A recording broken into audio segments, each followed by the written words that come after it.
আমি একটা মাসআলা দেওয়ার কারণে সেখানে আমাকে ডেকে নিয়ে অকথ্য গালিগালাজ, আর ওসিরে বলতেছে যে থানায় নিয়া প্লাস দিয়া হাত পায়ের নকুটে দিবা, আমার সামনে বসায় রেখে। বুঝতে পেরেছেন? খুব গর্ব করে তিনি অমুক ছাত্র রাজনীতি করতেন, গর্ব করে বলতেছেন আমি ছাত্রলীগের রাজনীতি করতাম।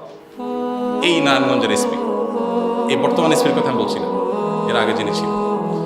তো এটা আমাকে বসায় নিয়ে থ্রেট দেওয়া মাসআলা, আমি ওনাকে বললাম মাসআলা, আমার মাসআলা বলার ক্ষেত্রে কথা বলার অধিকার থাকবে আলেমদের। আপনি পুলিশ হিসেবে আপনি তো বলতে পারেন না মাসআলা আমি কোনটা বলবো কোনটা বলবো না, কোনটা সঠিক কোনটা বেঠিক, এটা আপনার বলার কিছু বলার বিষয় না, তো আলেমরা বলতে পারে। উনি খেপে গেলেন এবং সবার সামনে যাচ্ছে তা আচরণ করলেন। কত শত অভিজ্ঞতা আছে, এগুলো তো আমি মানে সব কিছু বলার সুযোগ পাই না, আর বিশেষ করে বলতেই তো পারি না, কারণ কোনো স্ট্যাটাস আমরা লিখেছি সেখানে দেখা গেছে যে 5টা এজেন্সি থেকে ফোন চলে আসছে, হ্যাঁ আপনি এটা কেন লিখলেন, ওইটা কেন লিখলেন, চাপাচাপি শুরু হয়ে গেছে।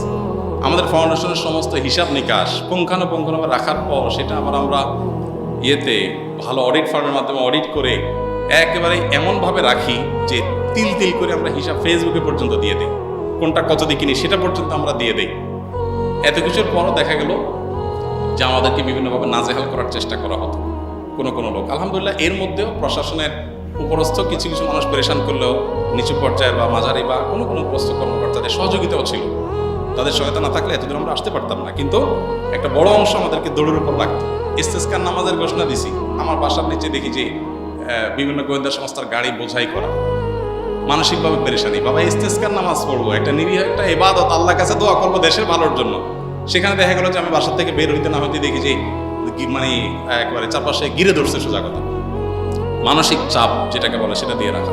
কত কাহিনী এবং কত ঘটনা যে ঘটেছে সেটা তো বলার। জোর করে সরকারি বিভিন্ন অনুষ্ঠানে নেওয়ার জন্য একবার একজন এডিশনাল এসপি, তার নামটা আমার মোবাইলে সেভ করা আছে, আমি নাম আর বললাম না, উনি ফোন দিয়ে বলতেছেন যে আমি অমুক। তো আমি বললাম হ্যাঁ বলেন। তো উনি বলতেছিলেন যে আমাকে সব হুজুররা কিন্তু চিনে, খুব নেগেটিভভাবে বলতেছে, মানে হুজুরদের সব সাইজ করি আমি, আমার নাম সব হুজুরদের মুখস্থ, আপনার সাথে আমার প্রথম কথা হচ্ছে, এটা হলো শুরুতেই কথা আমার।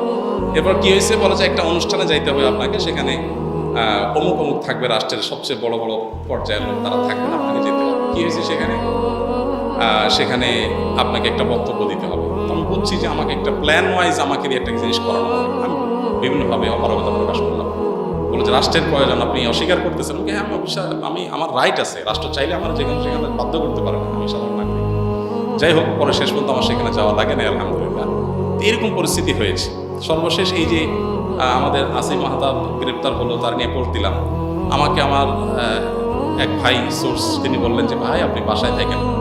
তো রাতে, এই কয়দিনের আগের কথা, রাতে যায় আরেক বাসায় যায় শুইতে হবে, এই কয়দিন আগের কথা, আগের বাসায় গিয়ে পালায় পালায় থাকতাম।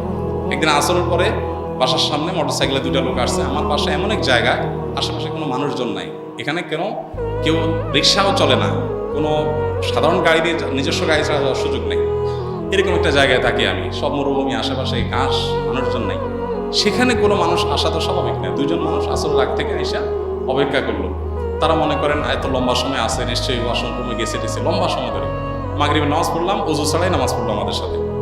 ওখানে যে জামাত হয় এটা জানার কথা না, আমার বাসার নিচে গ্যারেজে ছোট্ট করে একটা রুমে আমরা জামাত নামাজ পড়ি।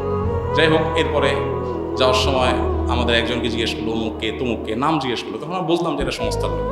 তো এইভাবে দৌড়ের উপরে এদেশের সবাই কম বেশি ছিল, নানাভাবে ছিল। আমার নামে ফাইল তৈরি করা হয়েছে, এমন ফাইল হয়েছে যে আমাদেরকে অনেকে বলতো যে আপনার ফাইল এমন মোটা হয়েছে যে কোনো মুহূর্তে আপনাকে ধরবে।